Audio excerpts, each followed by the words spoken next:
Autolite and its 96,000 dealers present Miss Ida Lupino in The Bullet, a suspense play produced and edited by William Spear.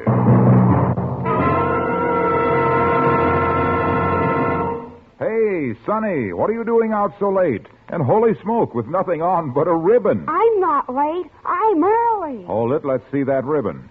Well, 1950. Just call me Happy. I see. Happy New Year, eh? That's me.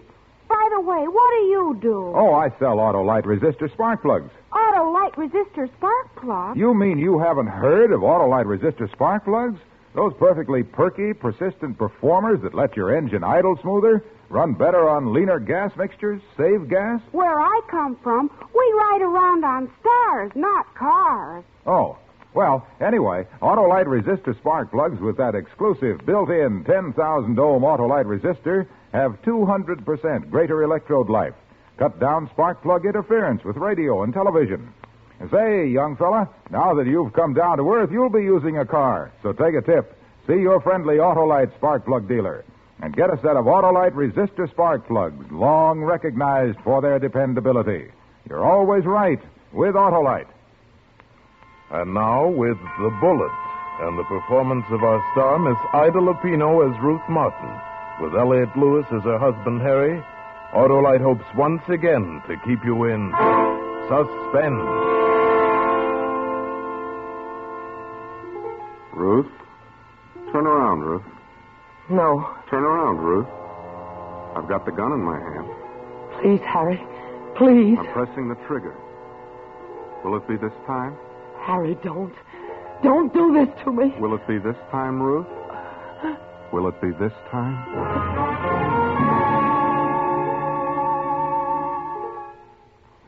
Yes, Harry.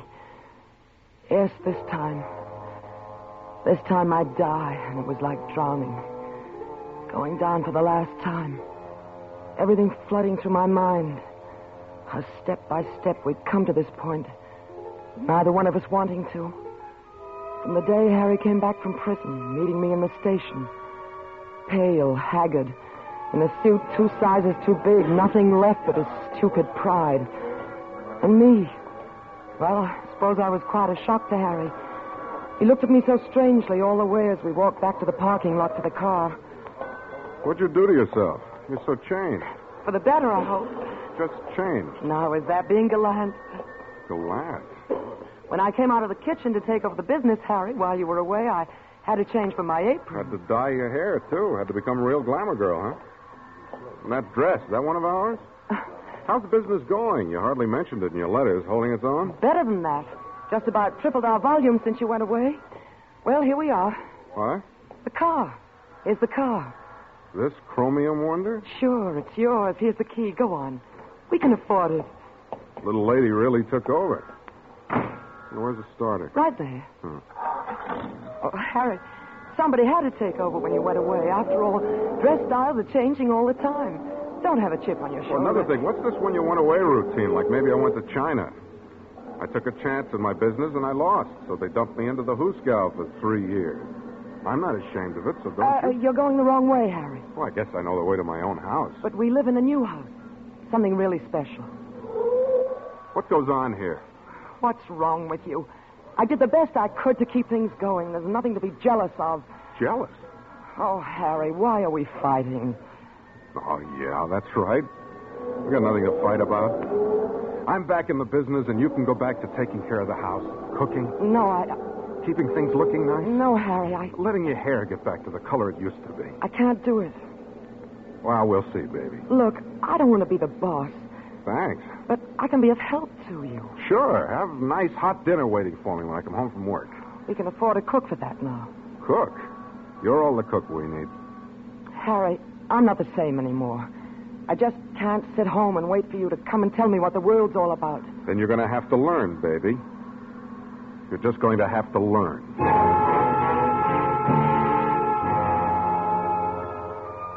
But nothing worked out the way Harry planned it. He found he couldn't keep me home. He put me in a corner in the office. Set out to prove he didn't need me at all. Only 3 years is a long time to be away from anything. There were new buyers. The buyers didn't know him. They knew me. No, this is not what I wanted, Mr. Martin. Well, I'll show you something else. It's got plenty of time. Can't really say that I have.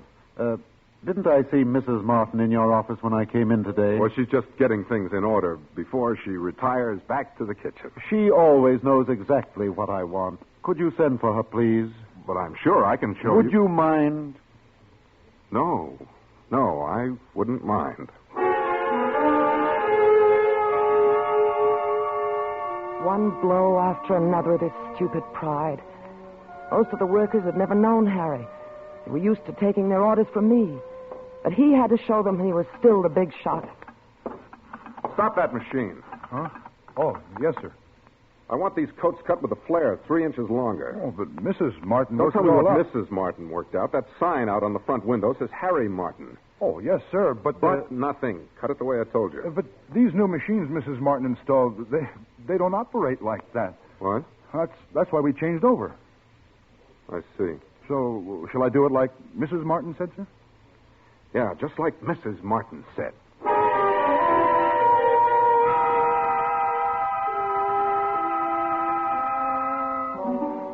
It got so we were like two strangers. Harry wouldn't even look at me anymore. I think he actually began to hate me. And then the final thing. He began finding out about George. Oh, listen, I'm no angel, but 3 years. I'm not trying to defend myself.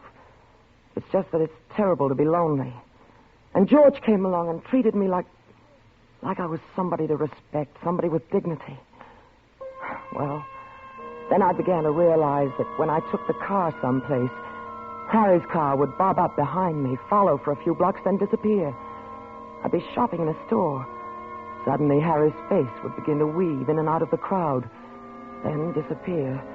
Or coming into the office one day and finding Harry had put an extension on my phone. I was being stifled. I couldn't breathe anymore. I didn't dare see George anymore. I hardly dared phone him. So it's like prohibition of any kind. It began to be important. George had never really meant very much to me. But now I started thinking he was the only thing I had to hang on to. And Harry, always playing little jokes, setting his little traps. Like the morning he left for the office early. Some business to take care of. Hearing his car back out of the garage, move down the street, thinking I was free for a few minutes. Free to call George after all these days.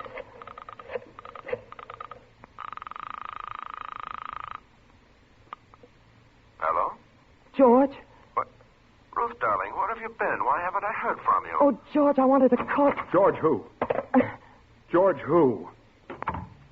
What's the full name, baby? I heard you leave. Had the gardener take the car to the gas station. Dial George again, baby. Finish the conversation. Listen. You're driving me crazy with these tricks. What's wrong with you? Here's the phone. Dial him again. Dial who? Who are you talking to? The Beaver Knitting Mill. George Baker. He's one of their salesmen. Why did you hang up so quick? You startled me. What are you doing? Of course, 3 years is a long time. But 3 years ago, the Beaver and Knitting Mill never opened before 9. Harry, You must have dialed wrong, baby. There's no answer. sneaking around behind my back, spying on me, checking on my phone calls. Harry, I'm not going on this way. I'm not going to let you drive me crazy. What do you think you're going to do about it? I want a divorce. You mean that? Yes. He must be quite a guy. Listen to me. No. You listen, lady. Okay, it's a deal. You'll get your divorce, but on my terms, lady. All the way down the line. What kind of terms? I know all about the laws in this state. 50-50 on everything. But it's not going to be that way with us.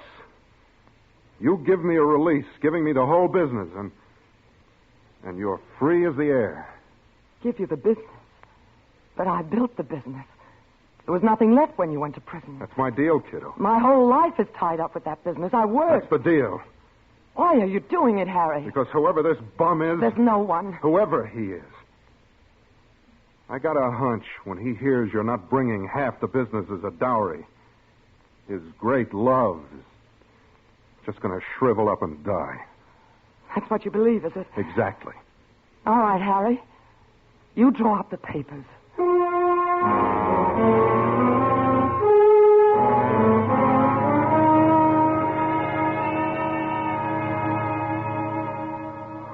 Ruth, I just don't know what to say. But to be free to be with you, darling. Oh, what kind of freedom is it when you have to grub for a buck? That kind of freedom you can feed to the pigeons. George, don't talk like that. We're not a couple of 19-year-old kids running off on a motorcycle. If you give up your business, how are we supposed to live? That's the only way he'll let me go.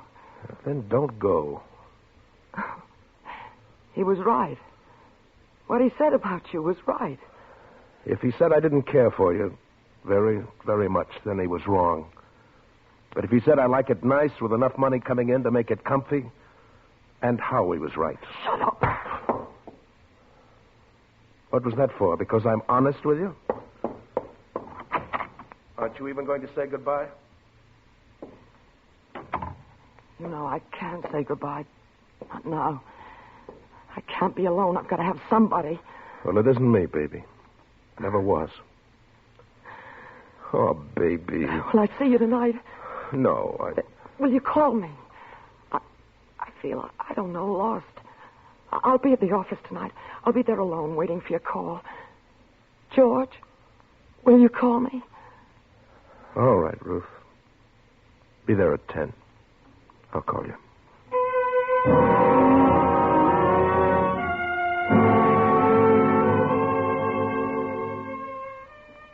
He wasn't that important to me.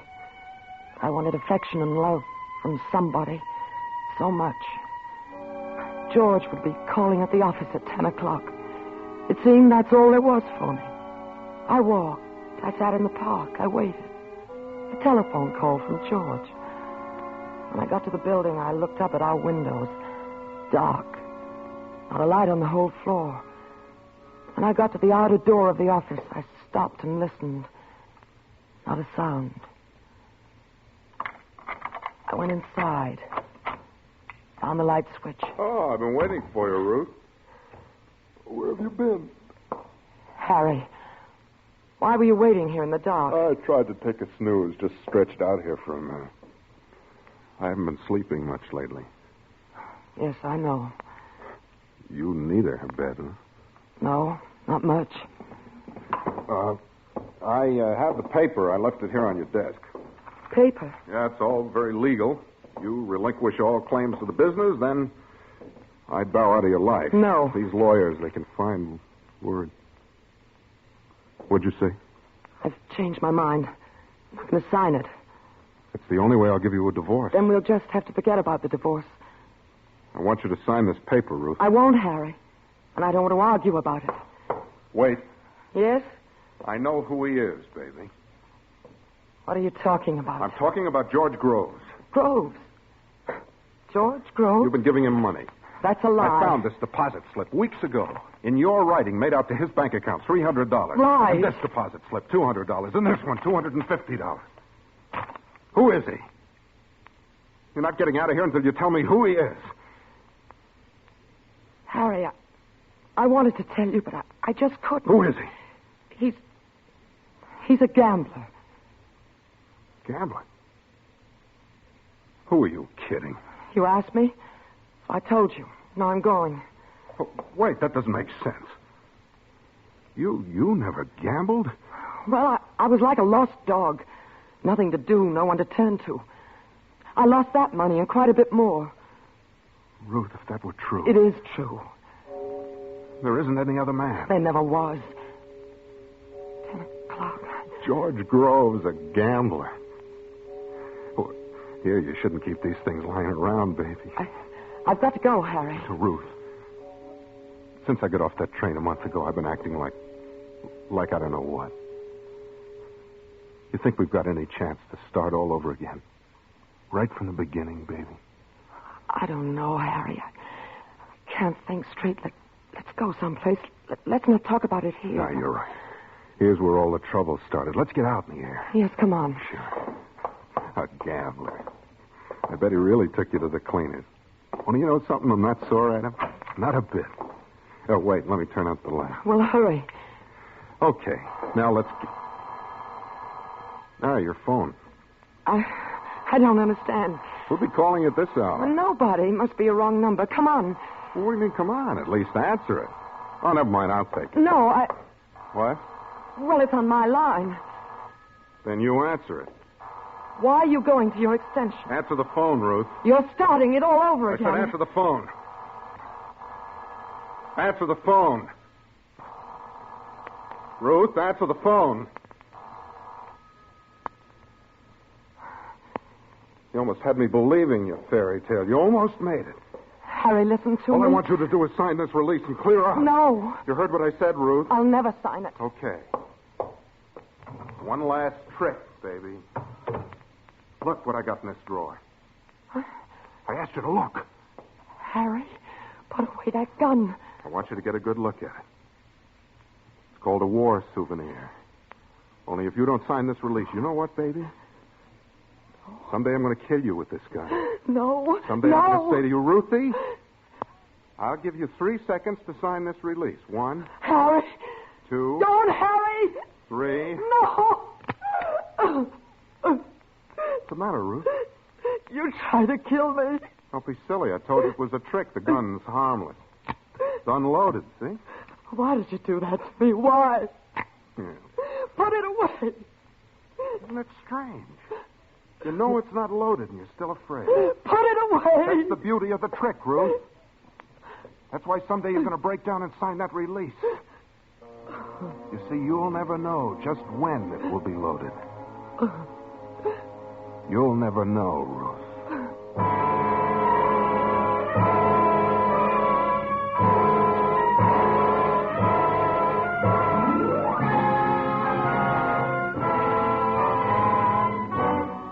Autolite is bringing you The Bullet, starring Ida Lupino with Elliot Lewis in radio's outstanding theater of thrills, Suspense.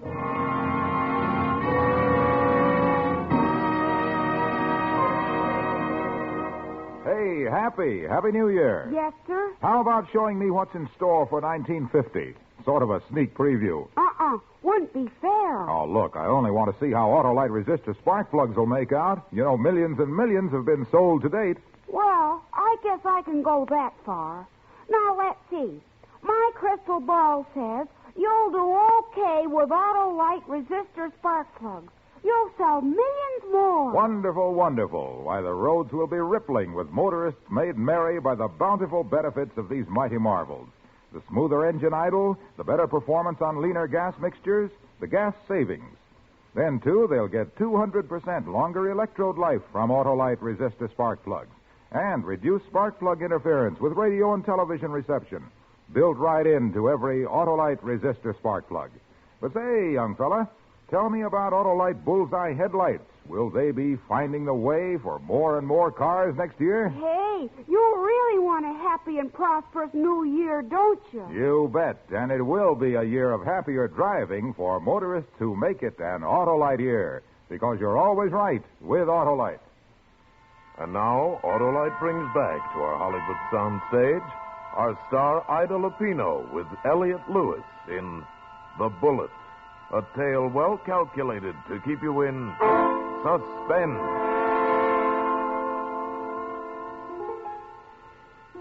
That night, I made up my bed on the couch in the den. Just hearing him walk, knowing he was in the house, kept me awake. I locked the door, and I lay there. And I must have dozed off in spite of myself, as I came awake with a sudden violence. Fresh air was fanning my face. That couldn't be. The window had been shut. And now the window was open. Harry. If you don't sign the release, someday I'm going to give you 3 seconds. 1, Harry. 2. Don't shoot me, Harry. Shoot you? You must have had a bad dream. I don't even have the gun. Oh, no.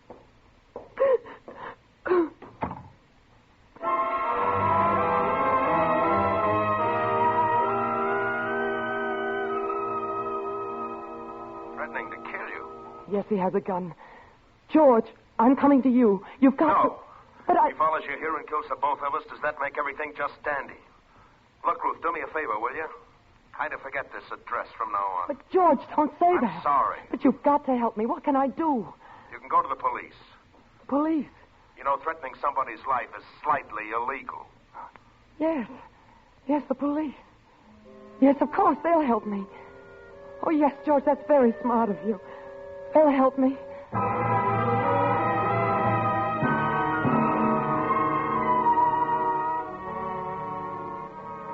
I went to the police, told them what Harry was trying to do. They instructed one of their men to go with me and investigate. When we reached the lobby of the office building, I couldn't go on. I was afraid to face Harry when the policeman would find the gun. What's the matter, Mrs. Martin? Well, I think I better wait down here. You don't need to be afraid. Come on. Please. It's on the 3rd floor, officer. You see the name on the reception door the minute you get off the elevator. Please, do you mind? Oh, you're really scared, aren't you? All right. I'll be down soon enough.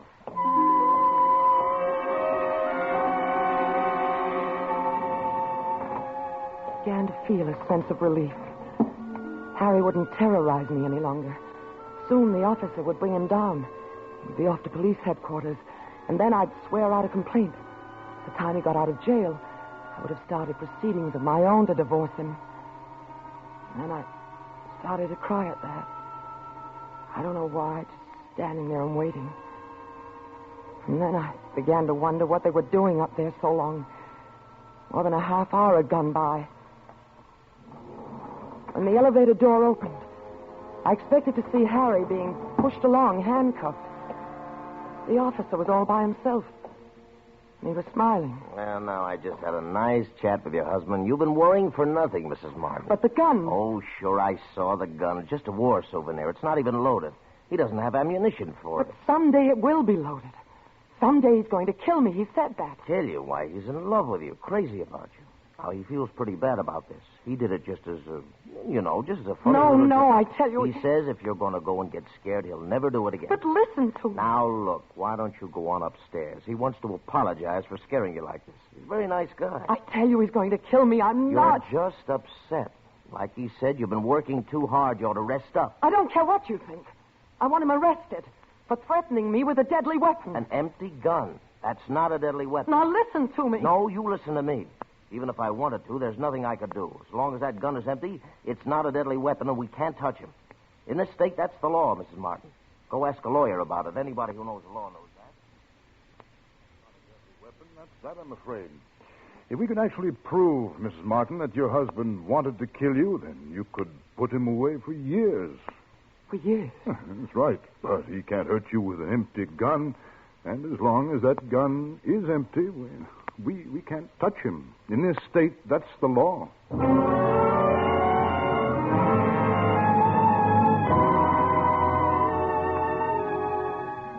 there was nothing I could do. Nothing. Until there was a bullet in the gun, I could do nothing to it. But then the answer came to me. It was so simple. So obvious all the time. What would happen if I put the bullet in the gun? It was late Saturday afternoon. The offices were closed. I went to the desk where he kept the gun. I found the caliber marked alongside the barrel, 31.6. Put the gun back, closed the drawer. My heart was pounding. I kept saying it all the way to the gun shop. 31.6, 31.6, 31.6. 31.6?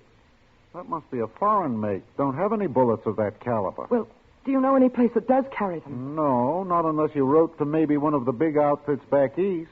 But that would take so long. Of course, a 32 shell would work just as well if you weren't so fussy.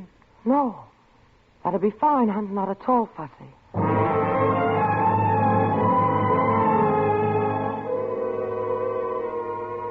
I went back to the office. He took out his gun and broke it open. And I opened my purse, took the bullets out. Years in prison, that's what the lawyer said. Well, it'd serve him right after what he'd made me go through. I forced the bullets inside the gun and closed it. Now it was a deadly weapon. I put the gun back in the drawer. I went to my desk to call the police. Now they'd see the gun for themselves. Now they'd see Harry planned to kill me. Years in prison, yes, that's what I wanted him to get. Police headquarters. This is Mrs. Martin. My husband has just threatened me with a loaded gun, and I... Just a moment, Mrs. Martin. I'll connect you with Sergeant Lewis. Harry? Calling George, Ruth? You think you're so clever, don't you? No, I'm not very clever. Thought I'd take a ride in the country. Thought it would relax me. Nothing seems to relax me. Everything going to pot around here. I'll be going. Still not interested in this release, huh? I've told you a million times. Yeah. Well, I'll see you later. What's your rush? You're not interested in the release, and maybe you might be interested in this souvenir. Harry. Turn around and look at it, Ruth. It's part of the little trick, you know. No. I said turn around. Oh. Isn't it remarkable? Even after all this time, it still fills you with terror. Put the gun down, Harry. Someday, it's going to be like I always said. Don't start that again. Someday I'm going to say, Ruth, I'll give you 3 seconds to sign that release. 1. No. 2. No. 3. No, don't shoot. I'll sign it. All right, go on. Put the gun down on the desk. First sign it, Ruth. Here's the pen. Sign it. All right. There. Now, please put down the gun. Yeah, all right. So, I finally wore you down. Now, I've got the gun.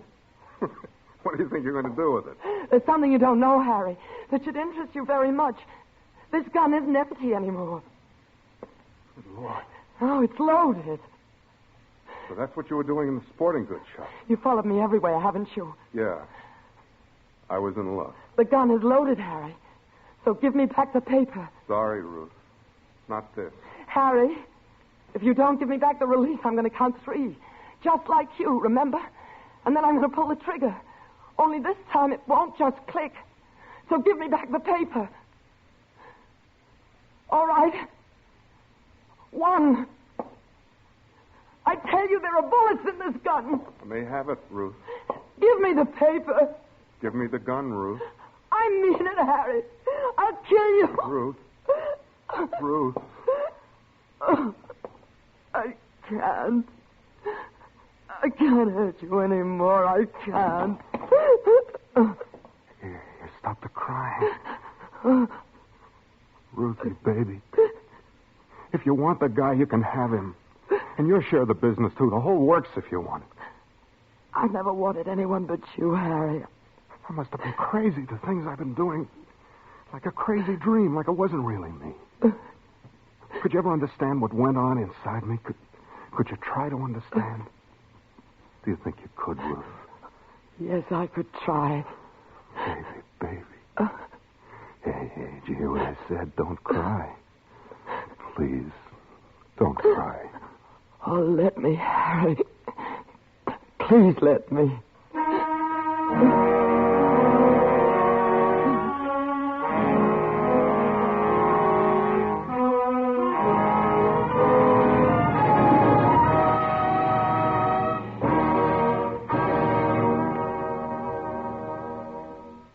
Suspense, presented by Autolite. Tonight's star, Ida Lupino with Elliot Lewis. So long, Mr. Wilcox. See you in 2 days, officially. Bye, young fella, and happy. Oh, no point in my wishing him Happy New Year. But to you folks listening, let me and Autolite's 96,000 dealers extend hearty wishes for a very prosperous 1950. From Autolite, makers of Autolite resistor spark plugs and over 400 other products for cars, trucks, planes, and boats in 28 plants coast to coast. These include complete electrical systems used as original equipment on many makes of America's cars. Batteries, spark plugs, generators, coils, distributors, starting motors, and bullseye sealed beam headlights.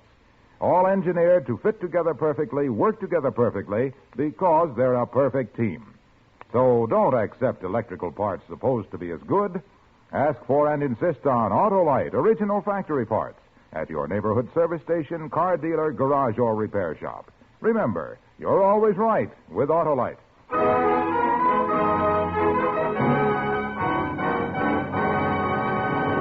Next Thursday for Suspense, Danny Kaye will be our star. The play is called I Never Met the Dead Man. And it is, as we say, a tale well calculated to keep you in suspense. Tonight's Suspense play was produced and edited by William Spear and directed by Norman MacDonald. Music for Suspense is composed by Lucien Morawek and conducted by Lud Gluskin. The Bullet is an original radio play by Larry Marcus. Ida Lupino appeared through the courtesy of Filmmakers Incorporated, producers of Never Fear, soon to be released. In the coming weeks, you will hear such stars as Robert Taylor, William Powell, and Ozzie and Harriet Nelson. And don't forget, next Thursday, same time, Autolite will present Suspense, starring Danny Kaye. You can buy Autolite resistor or regular spark plugs, Autolite stay-full batteries, Autolite electrical parts at your neighborhood Autolite dealers. Switch to Autolite. Good night. This is CBS, the Columbia Broadcasting System.